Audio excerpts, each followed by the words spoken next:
Bom, vamos começar falando do qual é o principal motivo, o principal causador das hipoglicemias assintomáticas. As hipoglicemias assintomáticas, elas nascem ocasionalmente por culpa das hipoglicemias. Sim, esse é o primeiro grande fator. Mas então vamos contextualizar a hipoglicemia. Uma hipoglicemia, ela pode surgir por alguns motivos, mas geralmente é um erro. Geralmente é uma falha na nossa avaliação. Uma falha não necessariamente na insulina, mas pode ser uma falha num erro na contagem de carboidrato, pode ser um erro de cálculo de débito por conta de uma atividade física adicional que não estava prevista, pode ser sim de um erro de uma insulinização que você tomou e acabou se distraindo e comendo diferente do que você se preparou, pode também surgir de uma mudança de hábito que venha a acontecer. As crianças voltaram às aulas e às vezes a correria desencadeada,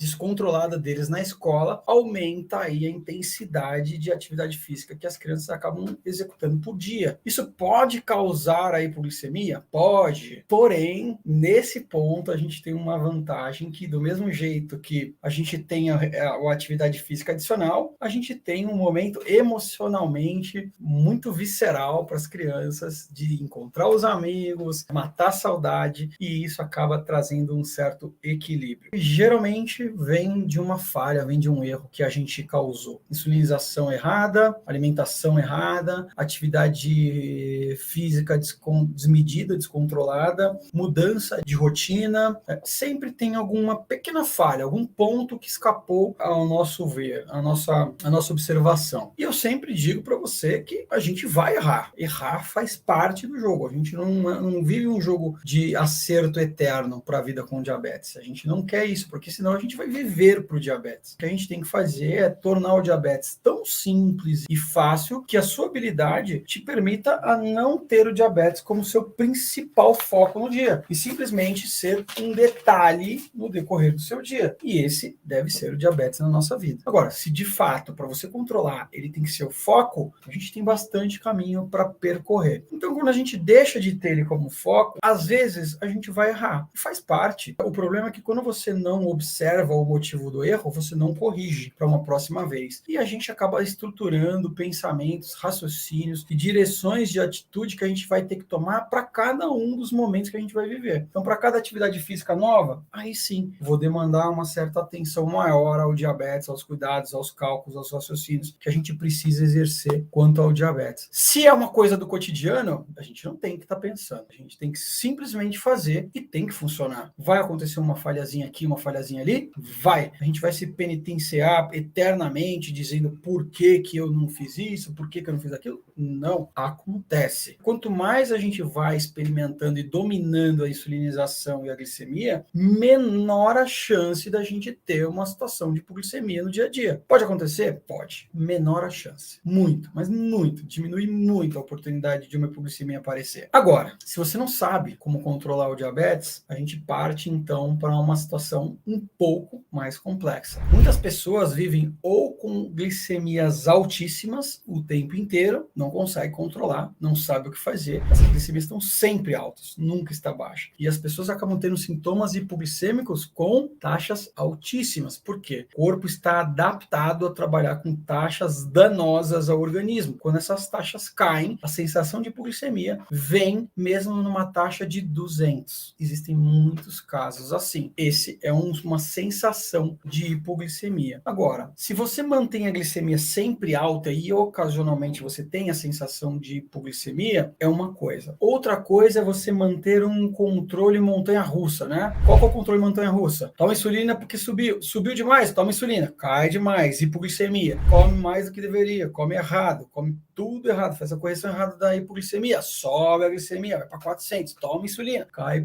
para hipoglicemia, sobe para hipo, cai para hipo. Vai se levando uma vida de altos e baixos glicêmico extremamente perigosa em vários sentidos. Primeiro que esse é o maior câncer que a gente pode ter num cuidado com o diabetes, é o maior mal que a gente pode ter em termos de controle, quando a gente está no zigue-zague, porque a gente está danificando o nosso corpo para todos os lados. Para cima, quando eleva a glicemia, sobrecarrega a microcirculação, para baixo quando a gente traz a hipoglicemia constante e causa o risco de dano neurológico futuro, enfim, além do encurtamento da vida, das complicações todas que a gente está trazendo para o lado do nosso filho ou para o seu lado, se você for a pessoa com diabetes. Então, esse é o pior momento, essa situação de zigue-zaguear a glicemia, montanha-russa, como a gente sempre comenta. Agora, e a hipoglicemia sintomática, né? Onde que ela nasce? Qual o principal motivo? É exatamente essa recorrência de hipoglicemias. Se você tem muitas hipoglicemias, se você tem hipoglicemias todos os dias, quando eu digo ter muitas hipoglicemias, você tem hipoglicemia todo dia? Você tem muito. É uma só por dia? É muito. É muita hipoglicemia.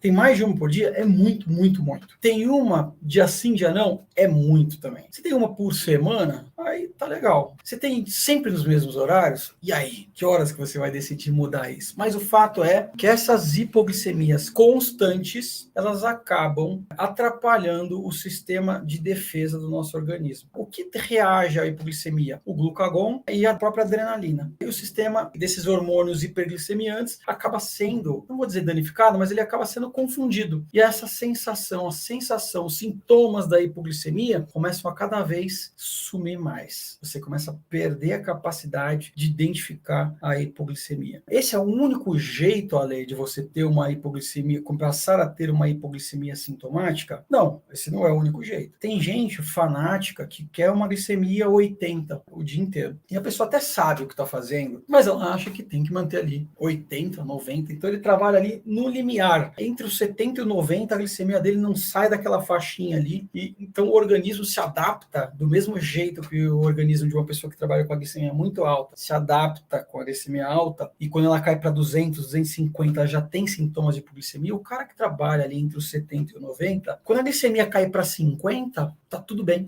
Quando ela cai para 30, aí às vezes ele vai ter um sintoma hipoglicêmico. Só que às vezes não dá tempo. Esse é um grande risco da hipoglicemia sintomática. É que, não se percebendo a hipoglicemia, você possa desmaiar, convulsionar e, em estando sozinha num momento desse, ninguém podendo socorrer, isso se torna um risco de vida eminente. Porque existem muitos casos de causa à morte de diabéticos por hipoglicemia, por várias situações. Mas, de fato, a hipoglicemia sintomática é disparado o maior causador desse tipo de óbito em pessoas com diabetes. Então, não podemos manter nem essa montanha-russa maluca de sequências costumeiras de hipoglicemia ou hipoglicemias que acontecem sempre no mesmo horário, porque quanto mais hipoglicemias a gente tem, mais chance de perder os sintomas da hipoglicemia a gente alcança. Qual que é o mundo ideal? O mundo ideal é trabalhar sempre com as faixas de segurança que trazem e garantem um excelente controle e evitam as complicações. Nem demais, nem bagunçado demais, nem muito controlado na faixa dos 70, 80, nem muito bagunçado sem saber para onde ir.